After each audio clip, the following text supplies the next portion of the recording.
बैठिए।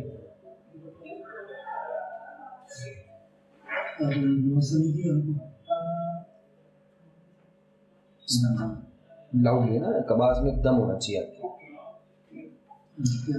विनायक। विनायक। विनायक विनायक का मतलब क्या होता है? सर विनायक भगवान श्री गणेश जी का एक पर्यायवाची शब्द है जो कि हमारे बुद्धि के देवता माने जाते हैं। हमारे जितने भी अच्छा, गणेश जी के और क्या क्या पर्यायवाची हैं? गणेश जी के सर गजानन, गणपति, एकदंत इत्यादि। ठीक है, अपने बारे में कुछ जी सर, मैं जयपुर का रहने वाला हूँ। अपने बारे में थोड़ा सा बताइए। सर मेरा नाम विनायक है और मैं जयपुर से रहता हूँ, जयपुर में रहता हूँ। और मैंने अपनी 10th और 12th Vikas Vidyapeeth female secondary school Sodala Jaipur से करी है। और मेरी ग्रेजुएशन राजस्थान यूनिवर्सिटी से हुई है, जिसमें मेरे पास बैचलर ऑफ आर्ट्स से करी है मैंने अपनी ग्रेजुएशन। मैंने अपना diploma PGDCA technical university of technology Jaipur से करा है। और मैं इस जॉब के लिए मैंने अप्लाई किया था और अब कार्य करते हुए यहाँ तक पहुँचा। और थैंक यू, आपने मुझे अपने इंट्रोडक्शन दिया। बहुत इतना ही बहुत है जितना पूछा। राजस्थान की कितनी जो सीमा है वो पाकिस्तान से लगती है? सर राजस्थान की 1070 किलोमीटर सीमा पाकिस्तान से लगती है। ठीक है, कौन कौन से डिस्ट्रिक्ट्स आते हैं उसमें? सर गंगानगर, और अभी रिसेंटली क्या है कि परिसीमन करा गया है, इसमें 9 जिले कम कर दिए गए हैं, 9 जिले और 3 तालुका कम कर दिए गए हैं। तो मुझे इतना अपडेटेड नहीं है, लेकिन मैं जितना मुझे याद है मैं आपको बता रहा हूँ।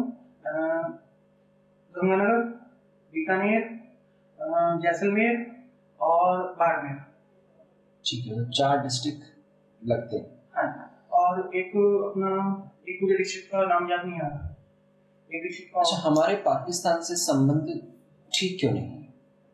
सर पाकिस्तान से संबंध ठीक न होने के कारण सबसे पहले तो ये था कि पाकिस्तान जो है पाकिस्तान ने हमारे ऊपर 2 बार हमला किया है, जो कि हमारे देश की इंटीग्रिटी और हमारे देश की सॉवरेनिटी को बिल्कुल डायरेक्ट चैलेंज करता है। इस कारण से पाकिस्तान के साथ हमारे संबंध शुरुआत से ही ठीक नहीं रहे हैं। जब से हमारा विभाजन हुआ है, विभाजन के साथ ही हमने बहुत सारे चकमे झेले हैं। जब भी वहां से लोग यहाँ आए या यहाँ से वहां गए तो उनके ऊपर विभिन्न प्रकार के अत्याचार किए गए, जो कि आज तक लोगों के मन में उनके एक दर्ज की तरह चुभ रहे हैं। और इस कारण से लोग जब भी पाकिस्तान को एक दुश्मन देश की नजरिए की तरीके से देखते हैं। क्या हम कभी संबंध सुधार पाएंगे? सर हमने बहुत बार कोशिश करी है और मैं आशा करता हूं कि आगे भी हम इस तरह से कोशिश करते रहेंगे। बस मैं इस बारे में इतना ही कहना चाहूँगा।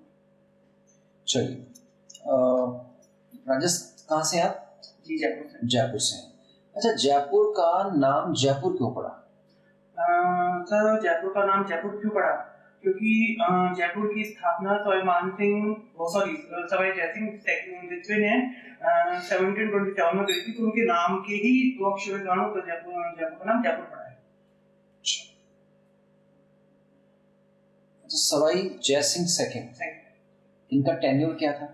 सर टेन्योर था। अच्छा, राजस्थान का सबसे अच्छा शासक कौन लगता है? सर मुझे आपको राजस्थान का सबसे अच्छा शासक महाराणा प्रताप को मानता हूँ। क्यों?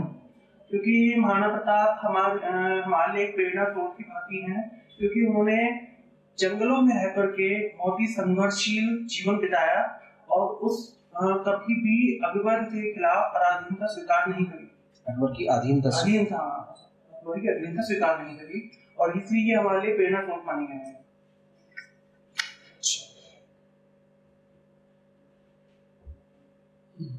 सर देखिए, राजस्थान में वर्ल्ड हेरिटेज सिटी है कोई?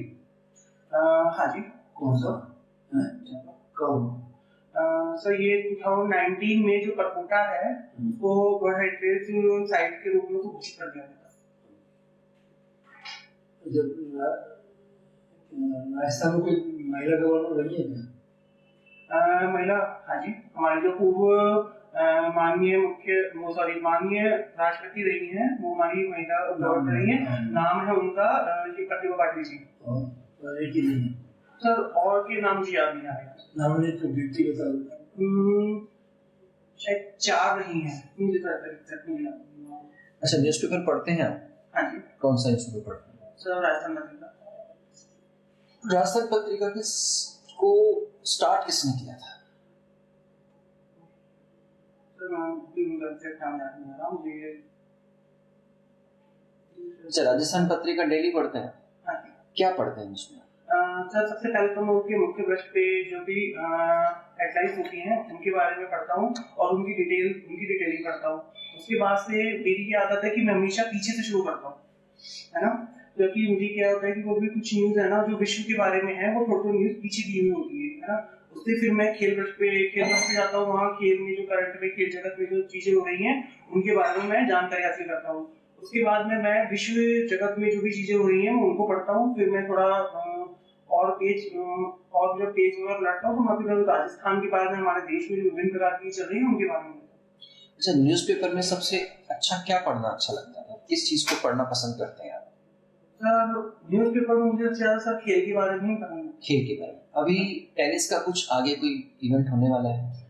सर, टेनिस के वैसे 4 इवेंट होते हैं और अभी करंट में जो जहाँ तक मेरे उसमें है विंबलडन होने वाला है, जिसमें कुछ जो इसका सरफेस होता है उसमें कुछ डिफरेंस होते हैं क्या? जैसे कुछ रेड सॉइल पर होते हैं, कुछ हार्ड सरफेस पर होते हैं।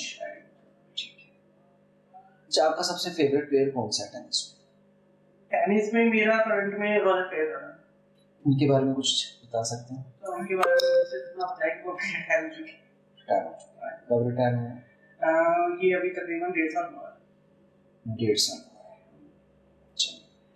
अच्छा, ये बाइनरी कोड क्या होता है?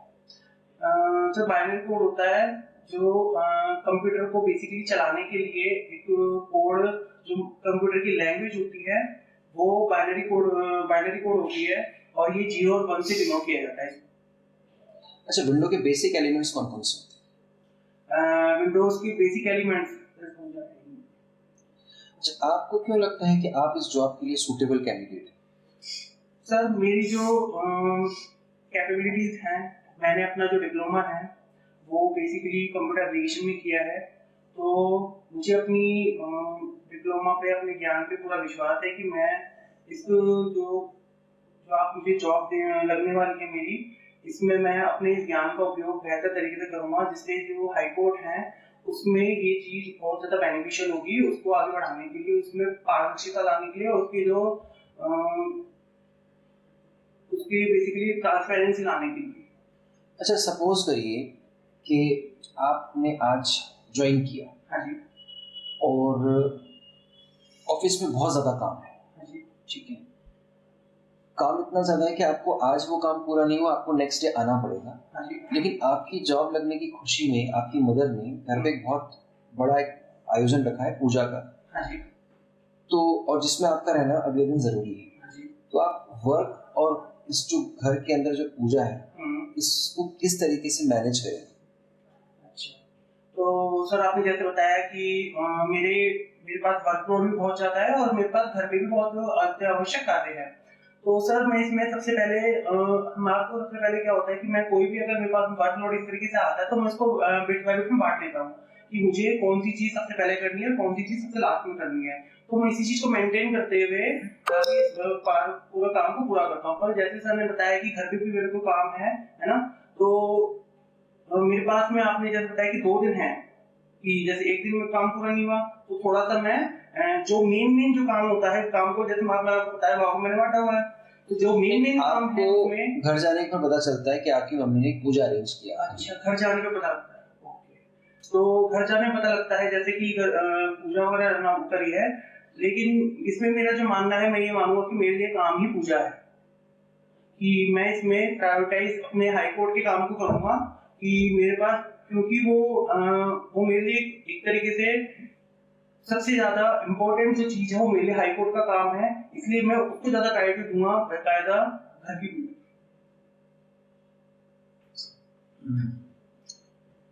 कंप्यूटर के डेफिनेशन बताइए।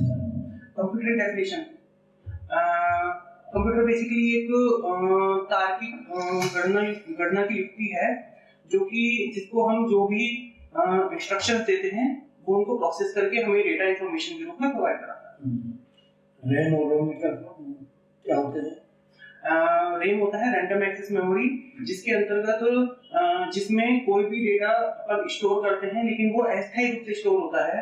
और रोम के अंदर जो डेटा होता है, रोम की फुल फॉर्म होती है रोम की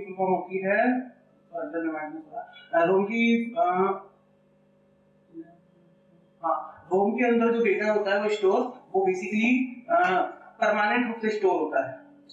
अच्छा, अभी एल&टी के ऑनर ने कहा कि 90 घंटे काम करना चाहिए पर्सन। अच्छा, तो उस पर आपके क्या विचार है? सर जैसे कि आप बता रहे हैं, ये कल ही सर ने उन्होंने बोला, कल या परसों ही बोला है ना। तो सर मेरा ये मानना है उसके अंतर्गत कि सर हमारे कुछ क्षेत्र ऐसे हैं जिनके अंतर्गत ऐसा होना जरूरी है, क्योंकि उसमें मैं ये नहीं कह रहा हूँ कि एक व्यक्ति 90 घंटे काम करे। आप जो है उस काम को लगातार, जैसे मैं कंस्ट्रक्शन का काम होता है सर, कंस्ट्रक्शन के काम को आपको एक नियत समय में पूरा करना होता है, या किसी भी तरीके का कुछ ऐसा काम जिसमें आपको निश्चित डेडलाइन दी गई होती है, उस काम को पूरा करने के लिए आपको इस चीज में आप 90 घंटे काम चल सकता है। लेकिन अगर आप ये सोचे कि हम रेगुलर जिंदगी में या रेगुलर, जैसे आपका हाईकोर्ट का काम है, इसमें हमें नॉर्मल हम 90 घंटे काम करते हो, सर ये ह्यूमन कैपेबिलिटीज की बाहर चला जाता है, ये मेरा मानना है। अच्छा, जुडिशरी में अगर 90 घंटे काम किया जाए तो आपको नहीं लगता कि कोई भी केसेस पेंडिंग नहीं रहेंगे? सर जुडिशरी एक तो हमारी है ना बहुत ही ज्यादा सम्मानीय संस्था है, तो अगर जुडिशरी में 90 घंटे काम करेंगे तो सर सबसे पहले क्या होता है कि जैसे वहां पर कोई भी व्यक्ति न्याय पाने के लिए जाता है, और न्यायाधीश जो हैं, हमारे जो सामान्य न्यायाधीश हैं, वो सारे उनके जो ह्यूमन, एक वो भी इंसान ही है, जो ह्यूमन के मस्तिष्क पर बहुत ही ज्यादा नकारात्मक प्रभाव पड़ता है, और इस कारण से 90 घंटे कार्य करना सर संभव नहीं है। अभी आपने कहा था कि कुछ क्षेत्रों में जरूरी है। हाँ जी, कुछ क्षेत्रों में जरूरी है, तो जुडिशरी में क्यों नहीं हो सकती? सर अगर जुडिशरी 24 घंटे कार्य कर रही है तब 24 घंटे नहीं, जैसे हफ्ते में अगर 90 घंटे, मतलब अगर अपन हिसाब लगाए तो लगभग 11-12 घंटे हो जाते हैं। हाँ जी, 11 घंटे हो जाते हैं। तो सर इसमें मेरा बस यही है कि जैसे एक जो जज होते हैं वो बेसिकली एक दिन में बहुत सारे केसेस देखते हैं, उनके पास में बहुत सारे केसेस आते हैं, है ना, तो उनकी भी एक ह्यूमन कैपेबिलिटीज की तरह बाहर चला जाता है। इसलिए मेरा मानना है कि ये नहीं है, ऐसा नहीं होना चाहिए कि जुडिशरी में हम 90 घंटे काम कर रहे हैं। जो जुडिशरी का जो नॉर्मल जो सिस्टम आज तक चलता आया है मैं उसमें यकीन करता हूँ, और उसमें सुधारात्मक कार्य हो सकते हैं, मेरा ये मानना है।